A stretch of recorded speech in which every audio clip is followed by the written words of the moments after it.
தேவன் வல்லமையான ஒரு யுத்தத்தை ஜெயித்தார். இரண்டாவது யுத்தத்துல என்ன பண்ணாரு?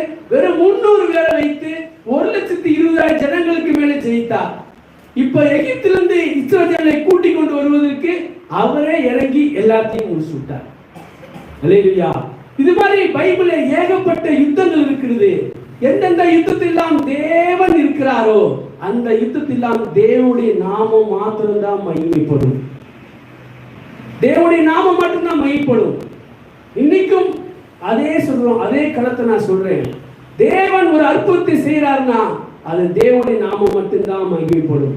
தேவன் ஒரு மனிதனை சுகமாக்குறார் என்று சொன்னால் அதுல தேவனுடைய நாமம் மாத்திரம்தான் மகிமைப்படும். நம்முடைய மனிதர்களை யாராவது ப்ரொஜெக்ட் பண்றாங்க, எங்க பாஸ்டர் தான் வல்லமையானவர், இல்ல எங்க பிரதர் தான் வல்லமையானது, இல்ல இந்த நபர் தான் வல்லமையானவர், தனி நபரை யாராவது ப்ரொஜெக்ட் பண்றாங்கன்னா அங்க தேவன்